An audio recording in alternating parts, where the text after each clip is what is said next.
श्री स्वामी समर्थ। तर आज आहे अक्षय तृतीया। हिंदू दिनदर्शिकेप्रमाणे वैशाख शुद्ध तृतीया या दिवशी येते। अक्षय म्हणजे ज्याचा कधीही क्षय होत नाही, ते कायम राहणे, कधीच न संपणारे। अक्षय तृतीया 3.5 मुहूर्तांपैकी एक शुभ मुहूर्त मानला जातो। या दिवशी आपण सोने, चांदी अशा वस्तू खरेदी करतो। जर आपण ह्या गोष्टी नाही घेऊ शकलो तर आपण तांबे, पितळ याची भांडी घ्या किंवा समईची वगैरे भांडी घेऊ शकता, तुम्ही दिवे घेऊ शकता। आपल्याला जे जमेल ते वस्तू आजच्या दिवशी खरेदी केल्या पाहिजे। हा दिवस इतका पवित्र मानला जातो की कोणतेही नवीन कार्य, लग्न, गृहप्रवेश, व्यवसाय सुरू करण्यासाठी पंचांग पाहण्याची सुद्धा गरज नसते, म्हणून याला अबुझ मुहूर्तसुद्धा म्हणतात। तर आज अक्षय तृतीया असल्यामुळे सकाळी लवकर उठून अंघोळ वगैरे करून मस्त असं हळदीचं लेपन करते उंबरठ्याला। अगोदर सगळं तिथे पुसून वगैरे घेतलं, कारण की दिवसभर इतकी धूळ येत असते ना, आणि रात्रीची खूपच धूळ येते, पूर्ण ना बाहेर असा मातीचा थर जमलेला असतो। तर सगळं साफ वगैरे करून हळदीचं छान असं लेपन करते। आणि मी मंगळवार गुरुवार असेल ना तर हळदीचं लेपन करतेच, कारण की तुम्हाला तर माहिती आहे हळद ही किती पवित्र मानली जाते। आणि आपण जेव्हा चौकटीला आपल्या लावतो, जेव्हा घराच्या प्रवेशद्वाराला आपण ती हळद लावतो, तेव्हा सगळ्या पॉझिटिव्ह गोष्टी त्या घरामध्ये घडत असतात। आणि मी हळदीचं लेपन लावताना ना हातानेच लावते, कारण की जेव्हा आपण हाताने हळदीचं लेपन करतो ना तेव्हा बघा हाताला एकदम छान असा सुगंध येत असतो त्या हळदीचा। आणि मला खरंच ती हळद अशी हाताने लावायला आहे ना खूप आवडते। तर त्यानंतर आहे ना मी आता मस्त नारळ पाणी पिणार आहे, कारण की तुम्हाला सगळ्यांनाच माहिती आहे आता गरमी खूपच वाढली आहे आणि काहीतरीच गरमी वाढत चालली आहे। तर सकाळी सकाळी ना कधी पण नारळाचं पाणी नाहीतर सब्जाचं पाणी असं ना लिक्विड तुमच्या पोटात गेलंच पाहिजे। त्यामुळे आपल्या पोटात थंडावा निर्माण होतो आणि उन्हापासून आपलं संरक्षण होतं। किंवा तुम्ही डिटॉक्स वॉटर पण पिऊ शकता, काकडी वगैरे खावा, ज्याच्यात जास्त पाण्याचे द्रव आहेत त्या पदार्थ तुम्ही खावा, फळं खावा, कलिंगड वगैरे खाऊ शकता।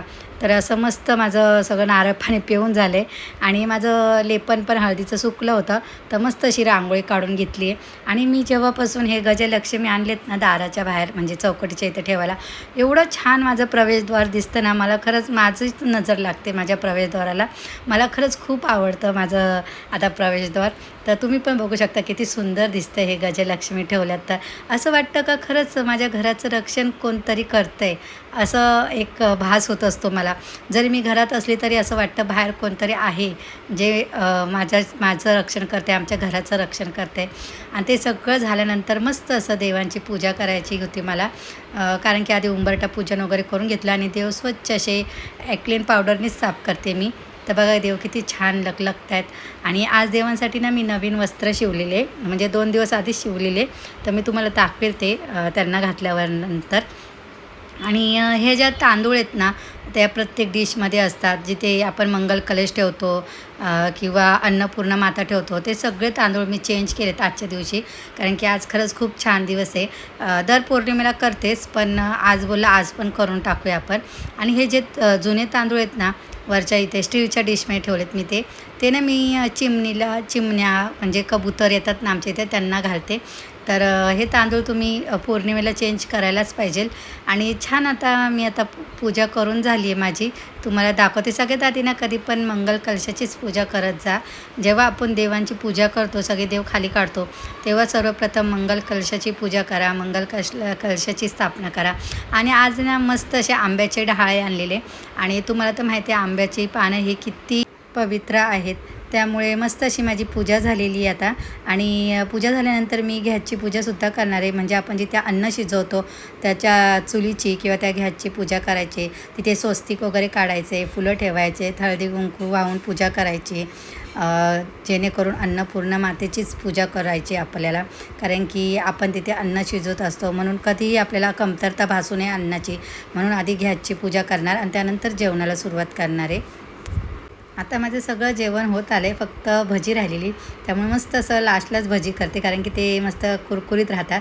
आधी केली ना भजी तर ती नरम वगैरे पडतात, तर मस्त कुरकुरीत भजी वगैरे केली आहेत। आणि तुम्हाला माहिती आहे का, आजच्या दिवशीच आपला जो शेतकरी असतो तो रोज शेतात काम करत असतो, पण या दिवशीच शेतातील पिकांची कापणी करायला घेतो, कारण हा कापणीचा हंगाम सुरू होत असतो आणि म्हणूनच आजपासून नवीन काहीतरी सुरुवात करायची म्हणून तो कापणीला सुरुवात करतो आणि त्यामुळेच अन्नधान्य कमी पडू नये असा देवी आईकडनं आशीर्वाद.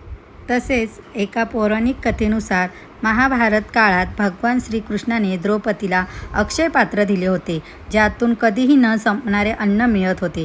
तसेच ह्या दिवशी महाभारताच्या लेखनाला सुरुवात झाली, जेव्हा वेदव्यास त्यांचे कथन करत असताना गणपतीने अखंडपणे महाकाव्य लिहायला सुरुवात केली होती.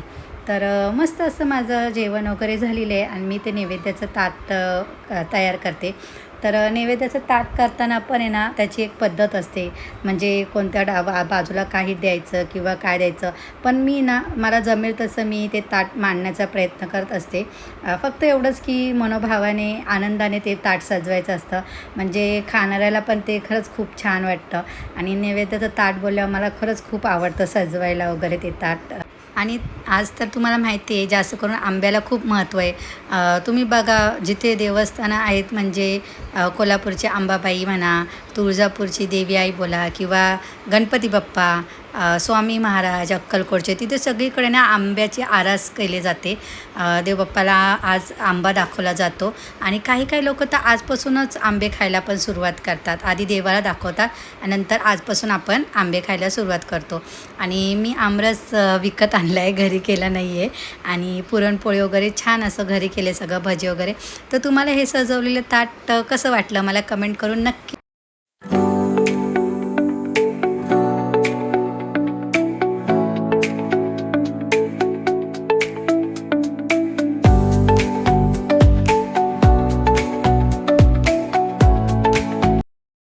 तसेच आजचा दिवस आपल्या पूर्वजांचे ऋण फेडण्याचाही मानला जातो.